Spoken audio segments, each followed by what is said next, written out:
Hello friends, स्वागत है आप सभी का हमारे यूट्यूब चैनल कम्पिटिटिव रेस में।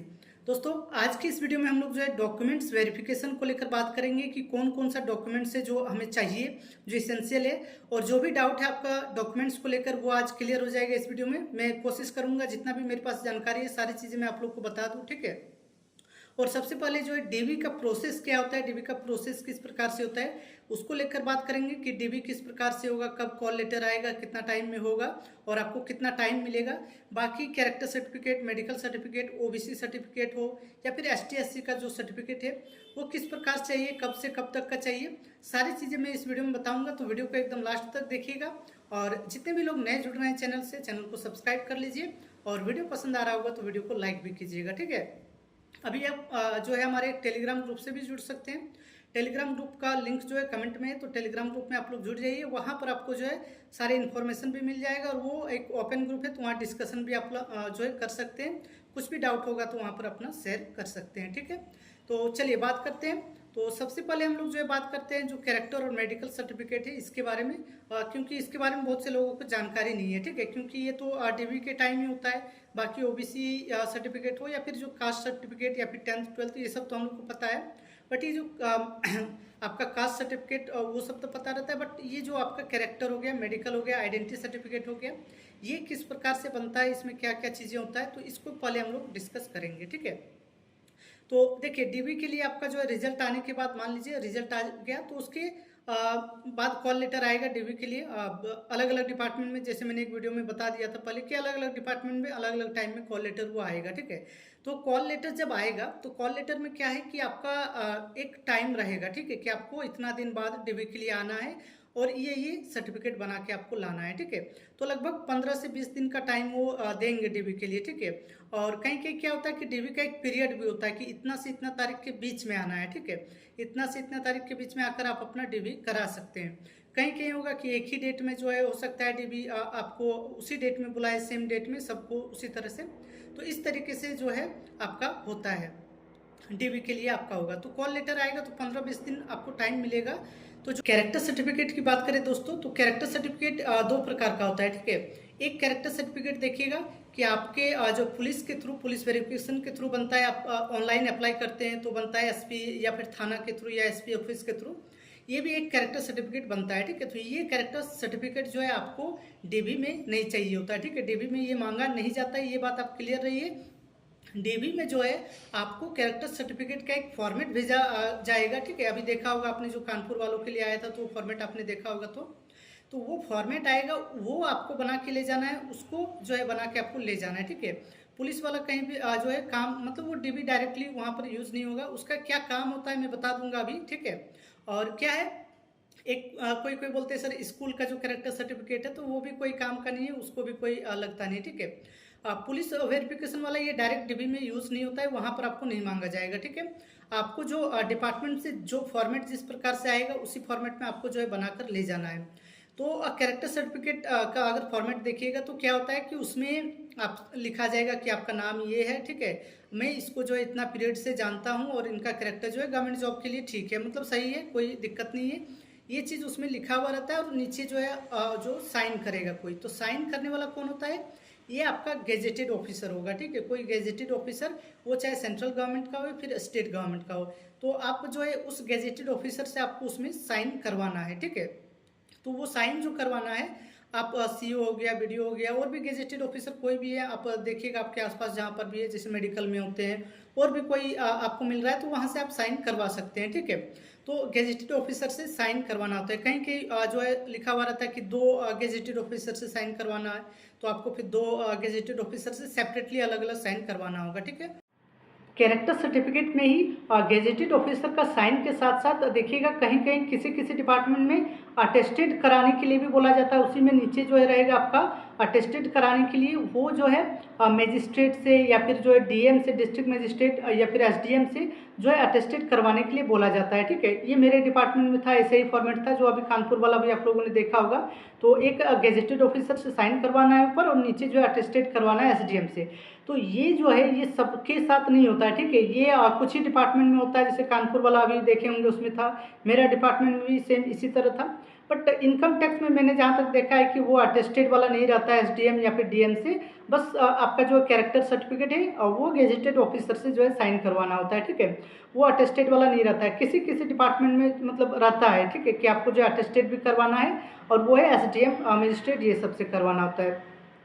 तो इसको बनाने के लिए वही प्रोसेस है, आप जो है जाइएगा कोई भी गेजेटेड ऑफिसर से साइन करवाइए, फिर जो है डीसी ऑफिस या एसडीएम या कहीं जाकर जो है उसको साइन करवाना है, ठीक है। और ईजिली नहीं होता है कि वो आपको साइन कर दे, थोड़ा बहुत जो वहाँ आदमी जान पहचान के होंगे उससे जाकर बात कीजिएगा, या फिर एग्जीक्यूटिव मजिस्ट्रेट जो होते हैं वो जल्दी साइन कर देते हैं, ठीक है, कहीं कहीं। तो वो आपको देखना होगा खुद से, ठीक है, अलग अलग सिस्टम अलग अलग जगह होता है, तो वो आपको देखना होगा और अभी नहीं बनाना है, जब रिजल्ट आ जाएगा, जब आपका फॉर्मेट आएगा तब बनाना है। तो यहाँ पर क्या होता है दोस्तों, जो मैंने बताया कि जो पुलिस वेरिफिकेशन के थ्रू ऑनलाइन के थ्रू जो एक बनता है पुलिस के थ्रू जो कैरेक्टर सर्टिफिकेट, वो यहाँ पर काम आ सकता है, ठीक है। वो कैसे काम आ सकता है कि मान लीजिए आप किसी गेजेटेड ऑफिसर से जा रहे हैं साइन करवाने, तो वो तो आपको पर्सनली जानता नहीं होगा, लेकिन वो उसको वहाँ पर लिखना होगा कि मैंने जो इनको 2 साल से जानता हूँ ऐसा। तो वो क्या वो बोल सकते हैं कि जो पुलिस के थ्रू वो वेरिफिकेशन वाला वो कैरेक्टर सर्टिफिकेट लाओ तो जो है मैं साइन कर दूंगा, ठीक है। ये होता है, ये आपको जो जान पहचान नहीं रहे, तो जो मान लीजिए वीडियो से करा रहे, सीओ से, कोई भी गेजेटेड ऑफिसर से, तो वो वाला अगर कैरेक्टर सर्टिफिकेट आप दिखाएंगे उनको तो वो आसानी से साइन कर देंगे। वो एसडीएम में भी अगर अटेस्टेड करवाना भी हो एसडीएम से या फिर डीएम से कहीं से, तो वो वाला कैरेक्टर सर्टिफिकेट रहेगा तो वो आसानी से वो कर देंगे, ठीक है। क्योंकि वही कैरेक्टर वही देखना है ना भाई कि इसका कोई थाना में केस उस नहीं है, तो वो वाला मतलब पुलिस वेरिफिकेशन के थ्रू बन के आ जाएगा, तो वो साइन कर देंगे, आसानी से वो साइन कर देंगे, ठीक है। तो उसको जो है बना सकते हैं, बट अभी नहीं, रिजल्ट आने के बाद, ठीक है। क्योंकि रिजल्ट आने के बाद भी लगभग 10-15 दिन बाद ही जो है डीवी के लिए कॉल लेटर आएगा, फिर उसमें 10-15 दिन और मिलेगा, तो टाइम है अभी, रिजल्ट के बाद ही आपको जो है प्रोसेस शुरू करना है कुछ भी। तो ये कैरेक्टर सर्टिफिकेट के बारे में हो गया, ठीक है। अब बात करते हैं आइडेंटिटी सर्टिफिकेट भी एक रहता है, तो हर जगह ये नहीं रहता है, ठीक है। इनकम टैक्स में जैसे मैंने बोला कि अटेस्टेड नहीं करवाना होता है वहाँ, बट वहाँ साथ में एक आइडेंटिटी सर्टिफिकेट भी मांगते हैं, उसमें भी बस वही रहता है कि किसी जो है गेजेटेड ऑफिसर से साइन करवा लीजिए। तो वही उसमें भी आपका नाम पता वो सब लिखा हुआ रहेगा और साइन करवाना है, तो ये साइन करवाना है, मोहर लगवाना है, यही होता है, ठीक है। इसके साथ एक मेडिकल सर्टिफिकेट होता है, मेडिकल में फॉर्मेट में वही लिखा हो रहता है कि ये जो नाम का व्यक्ति है इस डिपार्टमेंट में सिलेक्शन के लिए जा रहा है, तो इसमें जो है मैंने चेकअप किया है और कोई भी जो है इसमें रोग या फिर उस प्रकार से नहीं पाएगा कि गवर्नमेंट जॉब के लिए फिट नहीं है, मतलब ये गवर्नमेंट जॉब के लिए फिट है, ये लिखा हुआ रहेगा, ठीक है, और उस पर जो है साइन करेगा। तो ये जो मेडिकल सर्टिफिकेट है इसमें साइन कौन करेगा, आपका डिस्ट्रिक्ट का हॉस्पिटल जो है वहाँ पर बैठते हैं सिविल सर्जन बोलते हैं या फिर चीफ मेडिकल ऑफिसर बोलते हैं, सीएमओ बोलते हैं, वो साइन करेंगे उसमें, ठीक है। तो ये जो है आपको बना के सर्टिफिकेट ले जाना है खुद से, डिपार्टमेंट खुद से मेडिकल नहीं करवाता है। बट यहाँ पर चेकअप की बात करें कि क्या क्या चेकअप होगा, बहुत से लोग पूछते हैं, तो ये पर्टिकुलर जो है आपका वहाँ डिस्ट्रिक्ट में डिपेंड करता है। जैसे मेरा था तो मेरे बहुत सारे चेकअप उन्होंने लिख दिया था कि ये चेकअप करा के लाओ पहले, ठीक है। वो थोड़ा सा मतलब ये कर रहे थे, परेशान कर रहे थे कि ये कराओ ये लाओ, मतलब वहाँ नहीं हो रहा था तो बाहर से करा के लाओ, ऐसा बोल सकते हैं। तो चेकअप पर्टिकुलरली आपका वहाँ डिस्ट्रिक्ट हॉस्पिटल में कैसे क्या करते हैं, कहीं क्या होता है 1-2 चेकअप करा के वो आप साइन कर दे, ठीक है, कहीं क्या होता है पैसा वैसा ले, थोड़ा सा मेरा भी पैसा लगा था, ठीक है। तो इस तरीके से काम होता है। तो मेडिकल के लिए ज़्यादा कोई इशू नहीं है, ठीक है। एमटीएस का जॉब है तो उतना कोई हाई मतलब मेडिकल उतना टफ नहीं है कि आपको जो है बाहर कर देंगे या फिर जो भी है। और ये कैरेक्टर आइडेंटिटी और मेडिकल ये तीनों सर्टिफिकेट जो है अगर मान लीजिए आप किसी कारण से कुछ हो गया तो आप नहीं बना पाए, ठीक है, डीवी के टाइम तक, तो ऐसा नहीं है कि डायरेक्टली आपको रिजेक्ट कर देंगे, ठीक है। ये सब डॉक्यूमेंट के लिए वो टाइम देंगे, ठीक है। ज्वाइनिंग के बाद भी बोल सकते हैं कि इसको जो है बना के लाओ, तो ऐसा कोई ये तीनों सर्टिफिकेट में कोई उतना दिक्कत नहीं होता है। बट आपके पास टाइम रहेगा तो आपको तो बना के ले जाना है, ठीक है। बट कुछ इशू हो जाता है तो फिर वो आप कॉल करके उनसे जानकारी लेके बता के आप बता सकते हैं। जो डीवी कॉल लेटर आएगा तो उसमें तो नंबर होगा, तो आप बता सकते हैं कि सर ऐसे ऐसे प्रॉब्लम है, तो फिर वो कर लेंगे, ठीक है, मैनेज कर लेंगे। इसके लिए डायरेक्ट रिजेक्ट नहीं करेंगे, ये बात हो गया, ठीक है। तो ये मेडिकल कैरेक्टर और जो है आपका आइडेंटिटी सर्टिफिकेट पे बात हो गया। अब हम लोग बात करते हैं जो कास्ट सर्टिफिकेट हो गया या फिर 10th का जो सर्टिफिकेट चाहिए उसको लेकर हम लोग बात करते हैं, ठीक है। तो सबसे पहले तो हमें क्या देखना होगा, जो आपका 10th 12th और जो है आपका जो भी एजुकेशन क्वालिफिकेशन है उसका जो है डॉक्यूमेंट्स आपको चाहिए। तो 10th का तो आपको एकदम से सर्टिफिकेट और मार्कशीट चाहिए होता है। बाकी आपका कहीं कहीं जैसे सीबीएसई में मार्कशीट और सर्टिफिकेट एक ही होता है, तो बस वही एक ही चाहिए, अलग से नहीं चाहिए। किसी किसी स्टेट में भी ऐसा है, शायद एमपी में भी ऐसा है कि आपका जो है एक ही बनता है, अलग से दोनों नहीं बनता है, तो वो बस एक ही चाहिए, दोनों नहीं चाहिए, ठीक है। तो इसमें देख लीजिएगा नाम उम का जो भी आपका प्रॉब्लम होगा तो उसको सुधार कर लीजिएगा, ठीक है। तो 10th सर्टिफिकेट मार्कशीट ये आपका ओरिजिनल चाहिए। बाकी आपने जो भी एजुकेशन क्वालिफिकेशन दिया हुआ है फॉर्म में, चाहे वो ग्रेजुएशन या जो भी, तो वो सब के डॉक्यूमेंट्स लगेगा, ठीक है। बट अगर नहीं है किसी के पास, मान लीजिए प्रोविजनल है ग्रेजुएशन का, ओरिजिनल नहीं है, तो वो सब के लिए रिजेक्ट ये सब नहीं करेंगे, टाइम देंगे आपको। या फिर जो 10th का सबसे ज़्यादा इंपॉर्टेंट है, ठीक है, 10th का जो आपका डॉक्यूमेंट है वो आपके पास होना चाहिए। 10th का डॉक्यूमेंट अगर आपके पास होगा तो फिर ज़्यादा इशू नहीं होगा, क्योंकि 10th पास जॉब है तो वो आपके पास होना चाहिए, ठीक है। अब दोस्तों कास्ट सर्टिफिकेट की बात करें तो सबसे पहले अगर ओबीसी सर्टिफिकेट की बात करें तो जैसे क्रूशियल डेट आप लोग को पता होगा। क्रूशियल डेट क्या होता है, जो भी फॉर्म फिलअप का लास्ट डेट होता है। तो इसमें जहाँ तक एमटीएस 2024 में मुझे याद है कि 31 जुलाई था, ठीक है, 31 जुलाई को फॉर्म फिलअप का लास्ट डेट था। तो उससे पहले का आपके पास डॉक्यूमेंट्स होना चाहिए, और ये मेनली जो फॉलो होता है आपका 10th ये सब का डॉक्यूमेंट में। बाकी ओबीसी का भी ये क्रूशियल डेट यही है, इससे पहले का।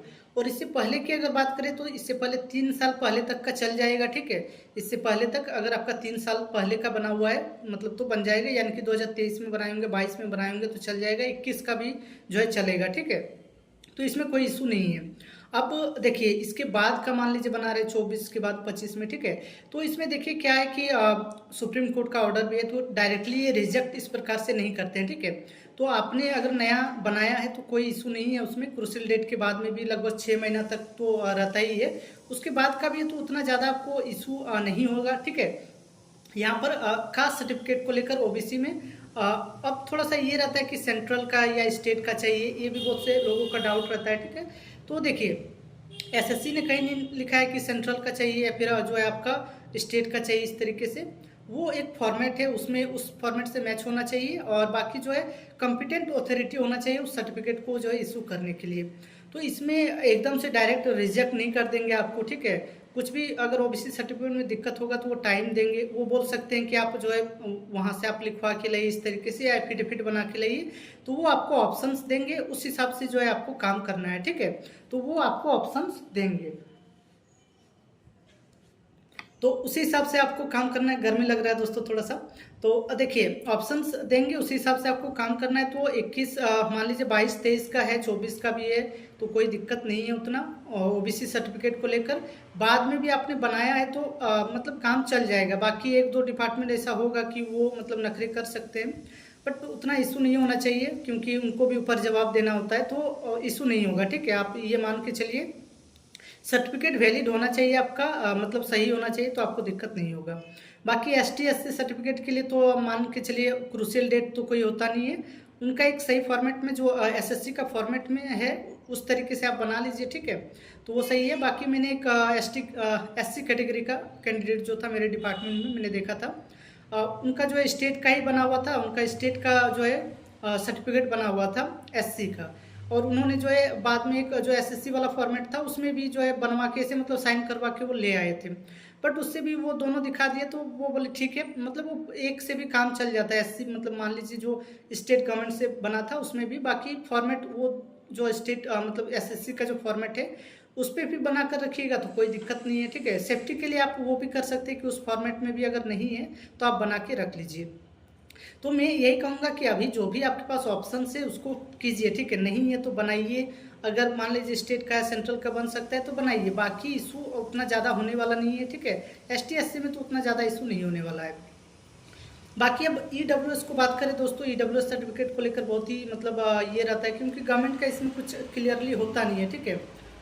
जो नोटिफिकेशन आता है उसमें भी कोई क्लियरली उस चीज़ को लिखे हुए नहीं रहते हैं, बट इसमें इशू करता है ईडब्ल्यूएस में जो है इशू हो सकता है। क्योंकि अब देखिए जुलाई के टाइम में फॉर्म भरा रहा था, तो जून जुलाई में ना, ठीक है। तो आपको जो है उस टाइम क्रूशियल डेट उसका है, उससे पहले का चाहिए।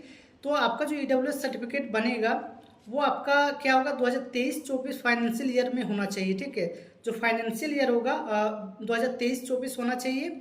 और उसमें क्या है कि आपका जैसे क्योंकि अप्रैल जो 23-24 के लिए बनेगा तो मार्च के बाद ही बनेगा, ठीक है। मार्च के बाद, क्योंकि मार्च में आपका जो फाइनेंशियल ईयर है 23-24 ही है, बट करंट फाइनेंशियल ईयर में बनता नहीं है। कोई भी जो सर्टिफिकेट ईडब्ल्यूएस का है वो करंट फाइनेंशियल ईयर का नहीं, एक साल मतलब पिछले फाइनेंशियल ईयर का बनता है। तो आप मार्च 2024 के बाद बनाएंगे तभी जो है आपका 23-24 वहाँ पर फाइनेंशियल ईयर आएगा, ठीक है। तो इसमें थोड़ा बहुत इशू हो सकता है, बट यहाँ पर देखिए दोस्तों कि अब कोई जो है 1 महीना के अंदर सब नया बनाया होगा, इसी तरह नहीं होता है। कहीं कहीं देखिएगा जो लिखा हुआ रहता है वैलिड फॉर 1 ईयर, ठीक है। इशू डेट से 1 साल तक वैलिड है वो सर्टिफिकेट, वो वहाँ पर लिखा हुआ रहता है। तो जब 1 साल तक वो वैलिड लिखा हुआ है तो क्यों नहीं वैलिड होगा भाई? फाइनेंशियल ईयर चाहे कुछ भी रहे, अगर उसमें वो वैलिड 1 फॉर जैसे यूपी वाला या फिर बिहार वाला जो एमटीएस सॉरी जो ईडब्ल्यूएस सर्टिफिकेट है उसमें लिखा हुआ है कि इशू डेट से 1 साल तक वो जो है वैलिड रहेगा। तो फाइनेंशियल ईयर मान लीजिए वो 22-23 ही है तो फिर क्यों नहीं वो वैलिड होगा अगर उसमें लिखा हुआ है कि 1 साल तक वैलिड है। तो ये वहाँ पर जो है हो सकता है। ऑब्वियसली ये 2023-24 का अगर आपका फाइनेंशियल ईयर है तो चल जाएगा। 22-23 का भी अगर होगा फाइनेंशियल ईयर तो मुझे नहीं लग रहा है कि डायरेक्टली वो रिजेक्ट कर देंगे, ठीक है, क्योंकि डॉक्यूमेंट्स में उसमें लिखा हुआ रहता है कि 1 साल तक वैलिड है। तो 1 साल तक वैलिड है तो फिर क्यों नहीं वो जो अगर फॉर्म फिलअप जब हो रहा है, फॉर्म फिलअप का जो क्रूशियल डेट है उतना तक अगर मान लीजिए वो डॉक्यूमेंट वैलिड है तो फिर वो तो वैलिड होगा सबके लिए, चाहे वो फाइनेंशियल ईयर 2022-23 रहे। तो इसमें बहुत ज़्यादा इशू नहीं होने वाला। हाँ, हो सकता है कि आप बाद में बनाएं क्रूशियल डेट के बाद में तो वो प्रॉब्लम हो सकता है, लेकिन मुझे लगता है 23-24 तो ये परफेक्ट है कि अगर आपको फाइनेंशियल ईयर 23-24 लिखा हुआ है तो ये परफेक्ट होगा। बाकी अगर 22-23 भी लिखा है तो ज़्यादा मुझे नहीं लग रहा ज़्यादा इसमें प्रॉब्लम होगा, ठीक है। वो हो सकता है कि बाद में वो आपको कुछ जो बोले कि ये भी बनवा के लाइए, ठीक है। नया वाला भी बना के, अगर आपके पास नया वाला भी तो बन जाएगा, ठीक है। तो नया वाला भी बना के आप जो जरूर रखे होंगे, जो मान लीजिए आप क्रूशियल डेट के बाद भी अगर है, क्रूशियल डेट के बाद भी अगर बनाए हैं आप और 23-24 फाइनेंशियल ईयर है तो इसमें जो है इशू नहीं होगा, ठीक है। तो इसको लेकर बहुत ज़्यादा आपको जो है मतलब है थोड़ा सा डाउट है इसमें, बट ये डायरेक्टली इस तरीके से रिजेक्ट नहीं करेंगे। अगर 22-23 वाला है या 23-24 वाला ही है तो आपका काम चल जाएगा, आप उसमें थोड़ा सा निश्चिंत रहिए, ठीक है। तो ये मेरे पास जो भी था, जो जानकारी था मैंने बता दिया। बाकी आपको कुछ भी अगर है जानकारी तो आप जो है अपना कमेंट में भी बता सकते हैं। तो ये डॉक्यूमेंट्स को लेकर हो गया, कास्ट सर्टिफिकेट ये सब तो बता दिया, और बाकी जो 10th 12th ये सब तो आपको चाहिए ही। बाकी कमेंट में आप बता सकते हैं कुछ भी अगर आपका डाउट है तो ठीक है दोस्तों, मिलते हैं फिर अगले वीडियो में। तब तक के लिए आप सभी का धन्यवाद, और चैनल को जरूर सब्सक्राइब कीजिए। मैं अपने चैनल के माध्यम से आप सभी को जो एक ऑथेंटिक जानकारी प्रोवाइड करने का कोशिश करता हूँ। धन्यवाद आप सभी का।